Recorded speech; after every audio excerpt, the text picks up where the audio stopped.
At EisnerAmper, we are creative problem solvers that take a 360-degree approach focusing on you.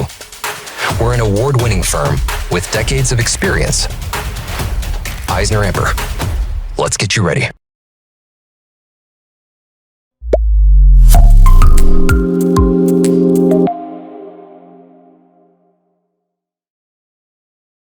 Hello and welcome to EisnerAmper's Private Equity Dealbook podcast series. I'm your host, Elana Margulies-Snyderman, and with me today is Kashyap Shah, Managing Director of Public Pension Capital, a middle-market private equity firm started by former General Partners of KKR that specializes in acquisitions and accelerations of high-potential service businesses. Today, Kashyap will discuss some of the transactions PPC has completed, including Videos, Duro, and more, and some of the underlying themes that motivated these investments. He will also discuss some challenges he faced when it came to those transactions. And finally, we'll touch upon how automation and AI is expected to impact the space over the next decade plus. Before we dive into the conversation with Kashyap, don't forget to hit the like button and subscribe to EisnerAmper wherever you listen to your podcasts. And you can also find us on YouTube at EisnerAmper. Hi, Kashyap. Thank you so much for being with me today.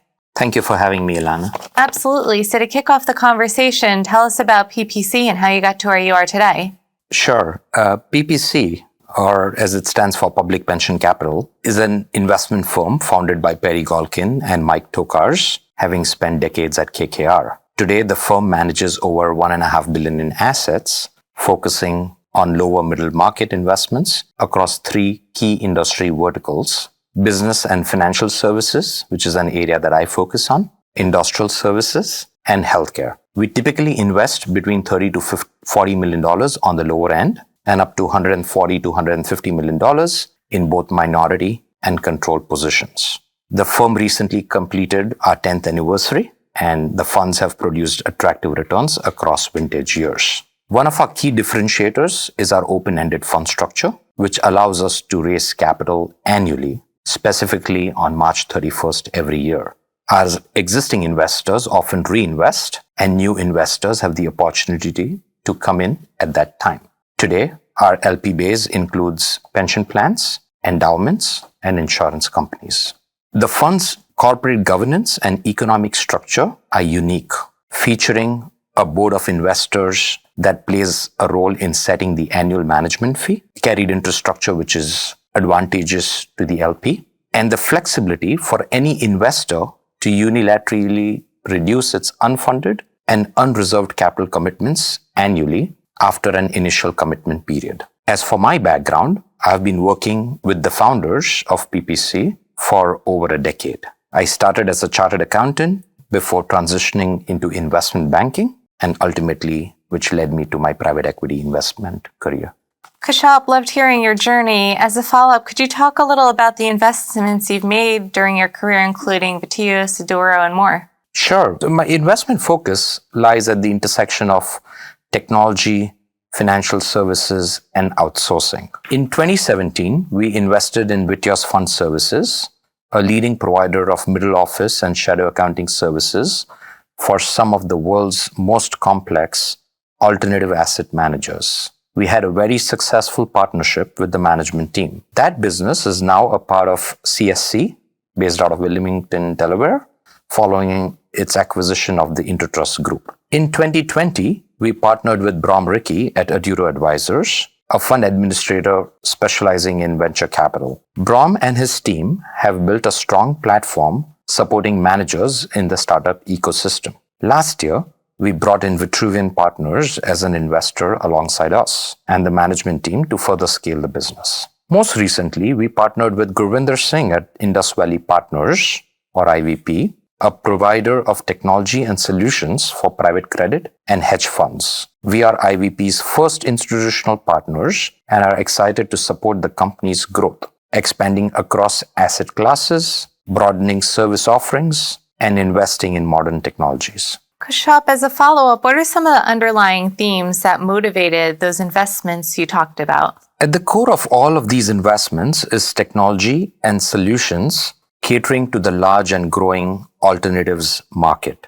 Early on, we recognized this trend and focused on service providers well positioned to succeed in this space. The businesses that we've invested have demonstrated strong and resilient customer bases, driving high retention KPIs, increased technology adoption, and the trend towards continuous outsourcing of middle and back office functions.